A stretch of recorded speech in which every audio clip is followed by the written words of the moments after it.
Chapter 10. Brothers and sisters, my heart's desire and prayer to God concerning them is for their salvation. I can testify about them that they have zeal for God, but not according to knowledge, since they are ignorant of the righteousness of God and attempted to establish their own righteousness.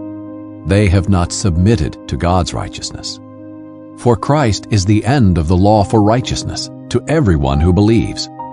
Since Moses writes about the righteousness that is from the law, the one who does these things will live by them. But the righteousness that comes from faith speaks like this: Do not say in your heart, "Who will go up to heaven?" That is, to bring Christ down, or "Who will go down into the abyss?" That is, to bring Christ up from the dead. On the contrary, what does it say? The message is near you, in your mouth and in your heart. This is the message of faith that we proclaim. If you confess with your mouth Jesus is Lord, and believe in your heart that God raised him from the dead, you will be saved. One believes with the heart, resulting in righteousness, and one confesses with the mouth, resulting in salvation. For the Scripture says, "Everyone who believes on him will not be put to shame," since there is no distinction between Jew and Greek, because the same Lord of all richly blesses all who call on him. For everyone who calls on the name of the Lord will be saved.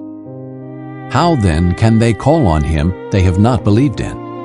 And how can they believe without hearing about him? And how can they hear without a preacher? And how can they preach unless they are sent? As it is written, "How beautiful are the feet of those who bring good news." But not all obeyed the gospel. For Isaiah says, "Lord, who has believed our message?" So, faith comes from what is heard, and what is heard comes through the message about Christ. But I ask, did they not hear? Yes, they did. Their voice has gone out to the whole earth, and their words to the ends of the world. But I ask, did Israel not understand? First, Moses said, "I will make you jealous of those who are not a nation. I will make you angry by a nation that lacks understanding."